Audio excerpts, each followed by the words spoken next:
everyone, and welcome to Living Chronic. Today, I am speaking with Jill Buzby, super mom, disabled kid mom, just out there doing the best possible work. And I'm so excited that she came here to share her experiences with being the mother of disabled children. So, welcome, Jill. Oh, thanks, Brandy. Now, like I said, you're a mom to disabled children, and you've been doing this for a while. Your oldest son is 16 years old. So Right. tell me a little bit about your experience and a little bit about what you've learned and how to advocate for your disabled children. So I have three kids, and my oldest is in college right now, and she's technically neurotypical. She's got anxiety issues, and so we deal with that. Um, and then my second child is 18, and she has Down syndrome, and of course that we knew before she was even born that that was going to be the case. And then my son is 16, and he has nonverbal autism. And so basically for 18 years, I've been advocating. Um, my daughter needed open heart surgery shortly after birth. And so it began, I think, even before she was born, making sure that she was going to get the best care and she was going to get the things that she needed. And that she had the surgery. It was fine. She's good. But, then it starts with preschool. You start having to address the issues that your kids are having with whether they need speech therapy or occupational therapy or special ed classroom. And that started when she was probably 1.5. And so I'm not sure I even know what it's like to not be in that position, because I've been literally advocating for my kids for 18 or more And, years. that's what's so amazing to me because I think that my experience is similar to the majority of Americans.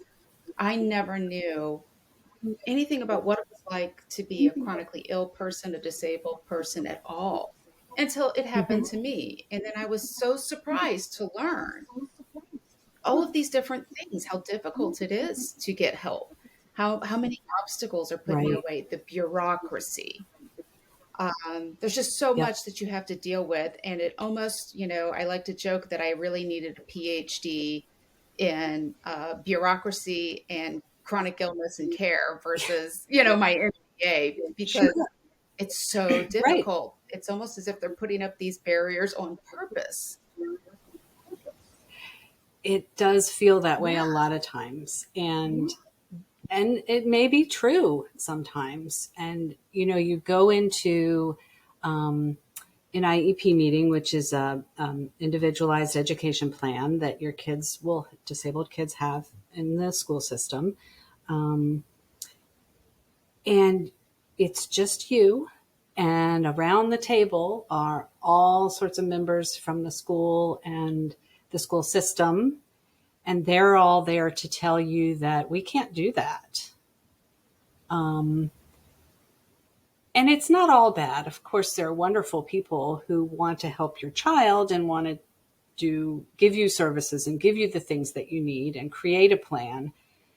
But so many times you hear, well, we just can't do that. Well, she's just not able. We just don't even need to shoot for that goal because she's not able to do that. And it's sort of you against this entire Right. table of people where you're saying, no, that's not okay. My child deserves this, um, and is legally entitled to this. And you can't say that you can't provide that. And you get into a battle where, of course, they have their restrictions of, time and money and staff and all of the things. And I get that. But my kid deserves this. And it becomes and it's very emotional too because it's your Very kid you're emotional. talking about. Yes. Yes. I've learned that the Yeah. hard way. You can be very And objective when you're advocating for somebody else. When it's your life, your child, yeah. your family, it's so difficult and emotional. Yeah. And you go into these meetings and things and you listen to reports and you have to fill out your own things for all kinds of all the services, all of the things that my kids get, like Social Security and Medicaid waivers and things. You have to fill out these reams of paperwork basically saying what Mhm. your kid can't do, which is just heartbreaking. And you have to sort of remove yourself from it and go, okay, like I've got to tell the truth here. I've got to sort of downplay it. I can't be emotional about it because this is what's going to get them what they Yes. need. But if you sit there all day, every day and, just hear like, Sarah can't do this. Well, she's this far behind. Well, William is not ever going to do this. So it's just horrible. Of course It's it so is. emotionally draining. So that's a whole other part of it that you kind of have to compartmentalize and, think, okay, this isn't about my kid. Like, it's not personal. And a lot of times it seems like the people on the other side forget that this is a human we're talking about and this is my kid we're talking about, and I'm frustrated and I'm emotional and I'm getting upset, and it's they're just sort of on the bureaucracy Mhm. side and going, well, no, you got to call somebody else. Well, you did this all wrong, and without sort of realizing that they're talking to a real human who is talking about their No, child. absolutely. And there's two things you said that, I think is so important for people to remember, to learn by, and to focus on. The first is knowing what your child is entitled to, knowing what you're entitled to, knowing what the law is. And I had another guest with Crohn's disease, just like me, who was talking about times when she was in a bad flare, when she was ill, and she knew to go to her boss and say, "No, you can't do that. It's illegal. This I'm entitled to under the Mm, Americans with Disabilities Act." I thought that that was so brilliant. right. What a way to stand up for yourself and say, "No, I Yep. know." The importance of education. But the other thing is, I think many people forget that we're all humans. There are humans involved. I know you're busy. I know you Yeah. have however many more patients, however many more um, sheets of paper that are about to Hmm. cross your desk. These are humans behind Right. everything, and we have emotions, we have needs, just like you. Yep. You know, And, I'm doing this for my kids. You're doing it for yourself, and you're not feeling well probably a lot of times when you're going through these hoops too, which just makes your patience is just that oh, I've much worried for shorter people before because, talking to me. I've worried. I've yeah, honestly worried for them. I thought, oh goodness, please don't hurt this person, Brandy. right. Yeah. And it's just, it's unfair that the people who are feeling the poorest and who are the busiest have that much more work to do to get the things that other Just have people every just day. have. No, absolutely. Yeah. I I've probably said this before, but I've recently started writing my next blog post. I said, I don't want to be an inspiration. I don't.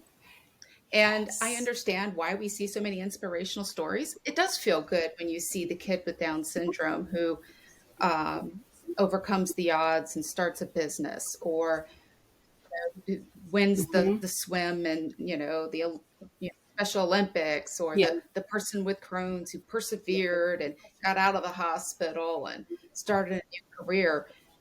Hmm. But the story I never see are the disabled people, this world, the moms, the husbands, the wives, the kids, the families, the loved ones, who are just sick of it all, just ready to just throw it Yeah. down. I do have days where I just said, you know what? I'm not going to do anything. I'm not an inspiration. I'm not strong. I'm going to cry. Yeah. And That's my Hmm. talk today. Yeah. There, you've probably heard the term Yeah. inspiration porn, and it's very much these things that people post. Oh, isn't this wonderful? Oh, look, he got Yes. invited to prom. Well, you know, Yeah. thousands of kids get invited to prom every year. Like, why is, this is special because my Yeah. kid has a disability? It's, why are you celebrating that? I, they shouldn't be an inspiration for getting something that other No. people take for granted. And the other thing, I think we've might have talked about this before too, is the sort of the comment, and it's always, almost always meant well. Oh, Oh, I could oh, never do what you do. Oh, oh, I could just, oh, good thing, they have you as their mom because I sure couldn't do what you do. Well, yeah, you exactly. do what you have to do. Like, But no, it I isn't have to. fun. Right, exactly. And there are days I'm not sitting here going, "Oh, this is so great. This is so fun." There are days when I'm crying and I'm yelling at the phone, but I Yes. do it because I have to do it. Yeah. And I would rather Because you not don't have want to to be an do it. inspiration. We Um, don't want to be. mm-mm. Please don't send No, we receivers to my just want to have house. the Thank you. things that, If you do yeah, send NBC4 over, send them over when I'm crying. I feel like it's so accurate. Are there times where I'm a huge triumph? Sure. Do I like to celebrate it? Absolutely. The people I yeah, love, yep, people that mean something to me, let's come together. Look what I just did. I sometimes I feel like it is more hmm, important to highlight and say, you know what? No, you would do it too. And we're humans just like you. And there's a lot of days where I'm right, sick of it all. No, I don't want to hear about your cousin who got through it yep, all. And, I don't. Just let me cry. I'll get yeah, up tomorrow. yeah, exactly, yeah, Yeah, that's because you life. have to. But today, And- yeah, and I mean, I think it is true what you were saying. Like you had no idea before, you were in the position. And it's hopefully a little window into, yeah, what, not every day is great. We don't like this either, but this is what we have to do. Maybe it makes people think like, oh, yeah, um, I guess certain things are hard that I never would have thought of. I mean, I think I get that comment sometimes too when I've brought something up. Can't think of anything offhand, but someone saying, I mhm. never would have thought of that. I never would have thought that would be an issue, or I never would have, that wouldn't have crossed my mind that you would have to go and actually ask someone to have that. I think Or, we learn something new every day. There's always something new to yeah. learn, of course.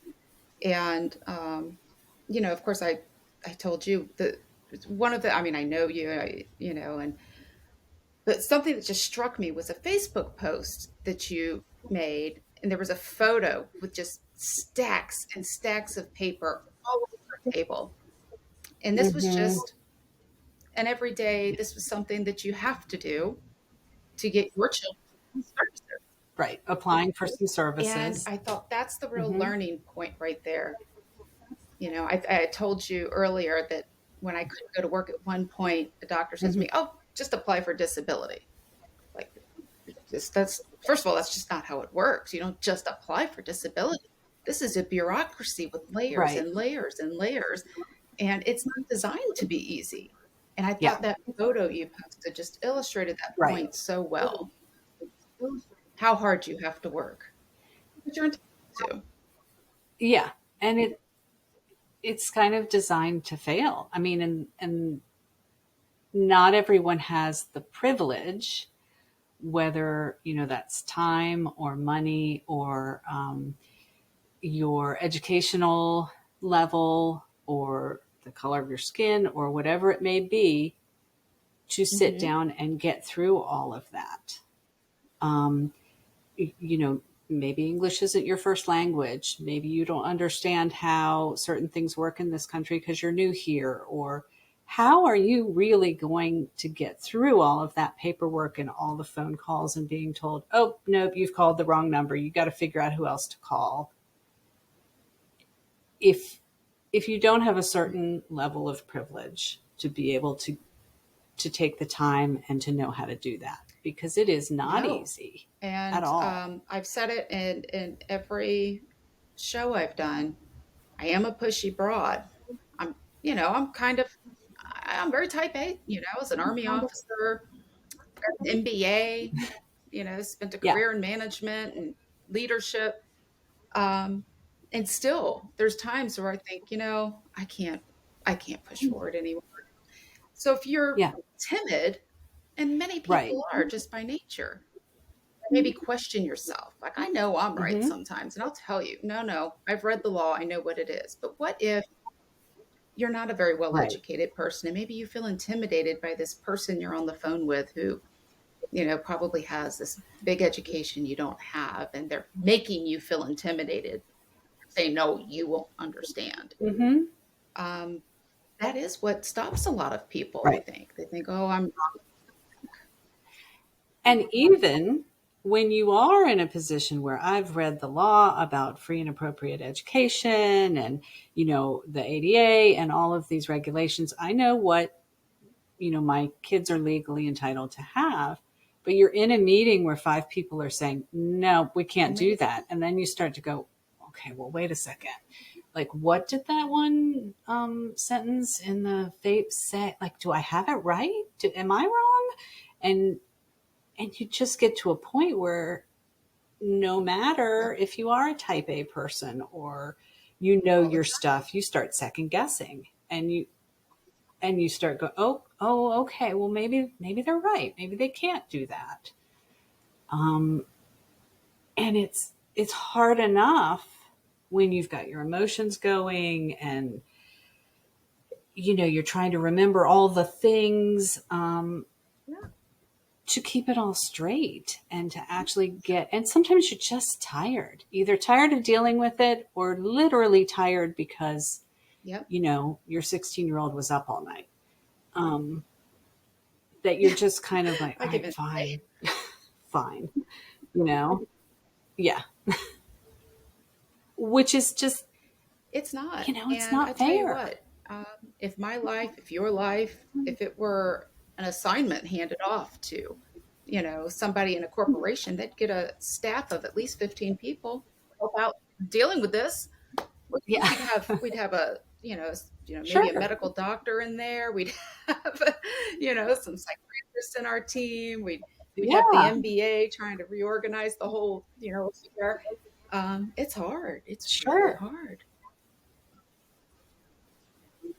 Yeah, but I think you just You have to do. power through. I mean, what is that saying where there's like, the only way Yes. over it is through it or something?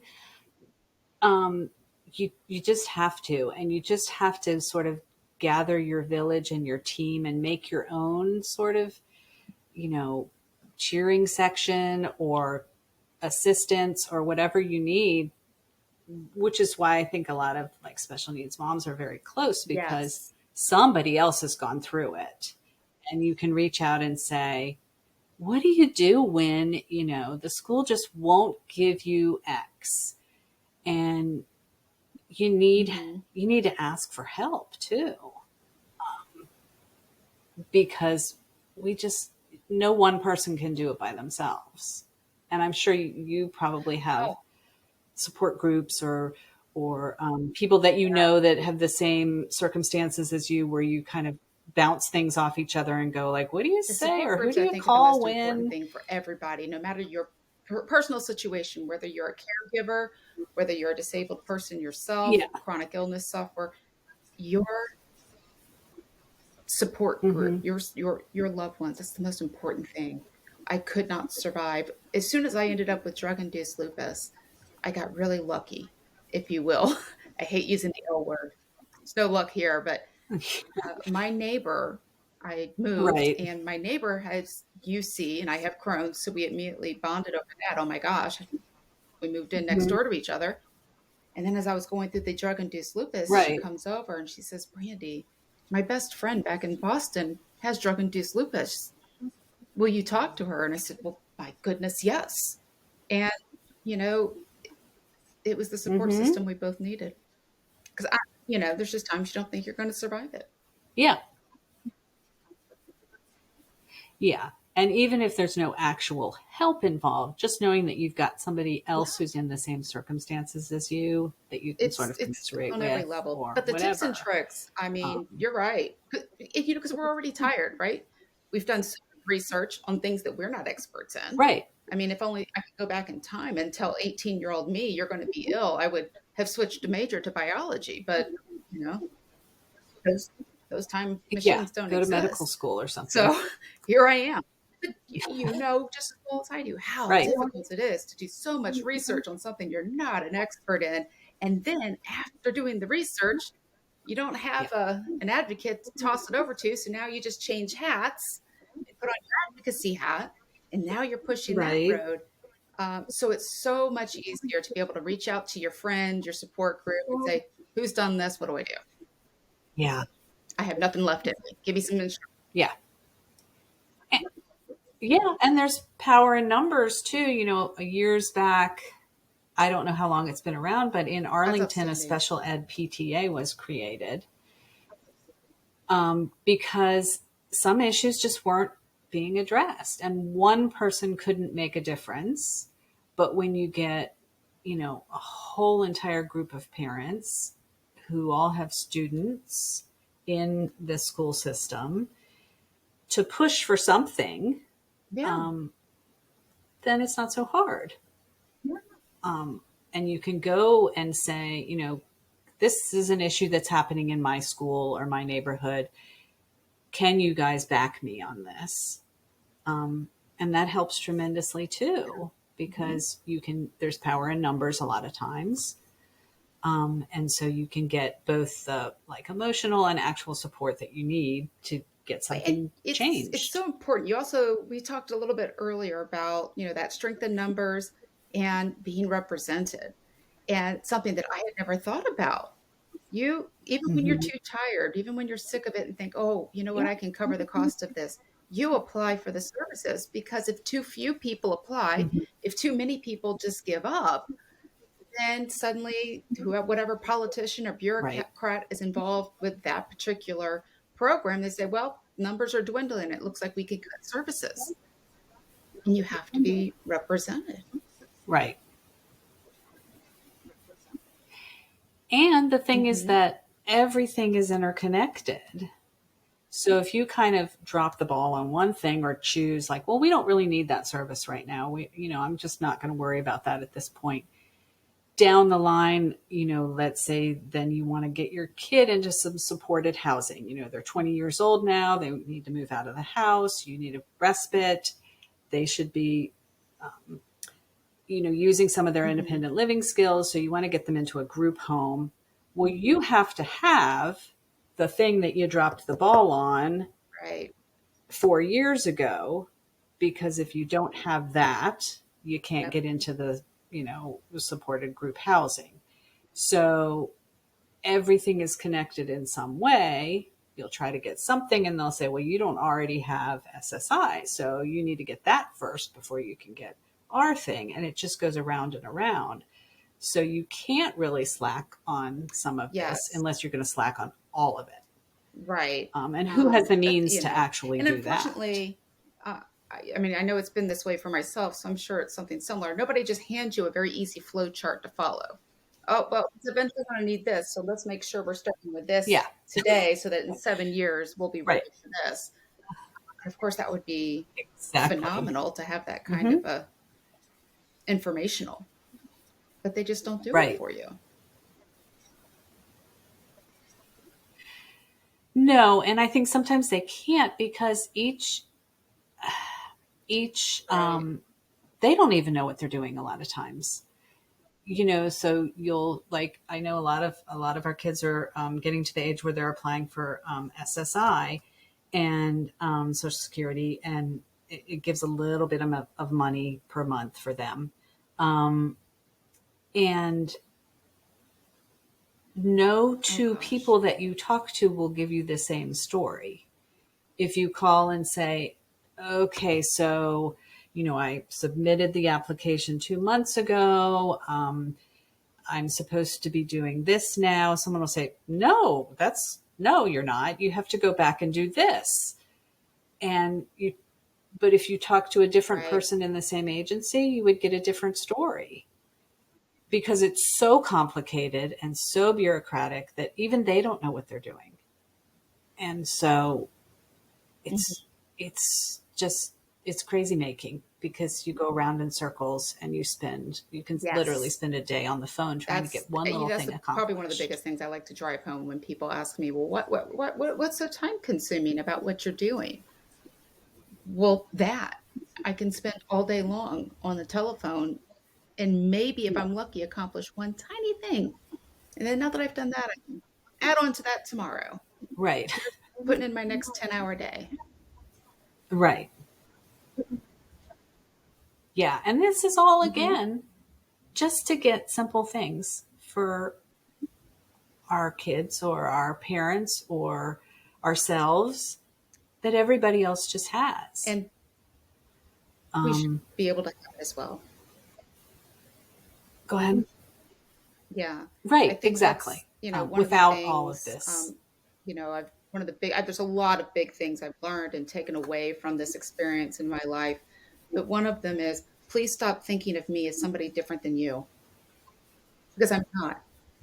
We all are. We're humans. Maybe we all have different Yes, abilities, right. but often Hmm. I can live my life the same as you. I just need a couple accommodations. That's it. Stop treating me like I'm so Yep, different. I really do have a lot exactly. of capabilities, and it's the same for the Yep. disabled children. They'll act like, or the parents, like, I'm Hmm. not that different than you. I just need a little help, really. Yeah. Right. So I ask, Yep, exactly. And and it can happen. yeah, we can. It can happen to anyone. Just because you don't give birth to a disabled child doesn't mean your life can't change. God's forbid there be an accident, there be an illness, something, Yep. your life can turn into That's mine what's so scary. tomorrow. Children, your spouse, a family member. I'm confident my husband never in a million years thought that this would be our life when he married me. When he married No, when he married me, Right. I made, And neither did I you. was a pretty great career, and I was super independent. And he was so proud of marrying this woman who Hmm. just did everything on her own and was so strong and independent. Right. And now, not that I'm not still strong and independent, but I require a level of care that I certainly didn't need Yeah. 15 years ago. Right. Yes. And so I think even if these Hmm. sorts of things don't affect you They could. personally, you're Don't think lucky. you're immune. Yeah. But they might. And just like you said, we're not so different from you. Um, you know, you could be us at any point. And so for people to not think of this as sort of an other issue, like this doesn't affect me, this is Hmm. not going to affect me, these are not my people. So I don't really need to pay much attention to this or worry about accommodations or, I don't need to say to the library, hey, you don't make it very easy for us to get in this building because at any moment it could affect you.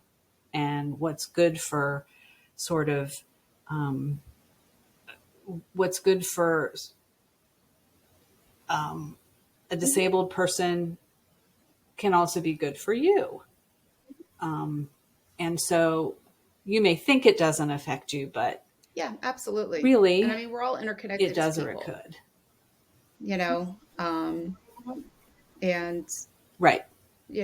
any and every person could be somebody special in my life at any moment in time. I like, and you never know how that disabled Mhm. person that you're ignoring right now could be a very important piece of your life at some point. Yeah, So I always exactly. ask everybody, what do you Yeah. wish you knew? So, What's the one thing you really wish you knew when you first, and for you, it's going to be became a disabled mom? yeah. I I don't know. You know, like I Mhm. said, I feel like I've been doing this for so long. I kind of don't even know. I don't, not kind of, I Right. don't know what it's like to be kind of a typical mom because my oldest child was 16 months when her sister was born. Mhm. And so from that point, this is my life. So, um, but I think when I started out, I thought I had a lot of fears about what it was going to be like.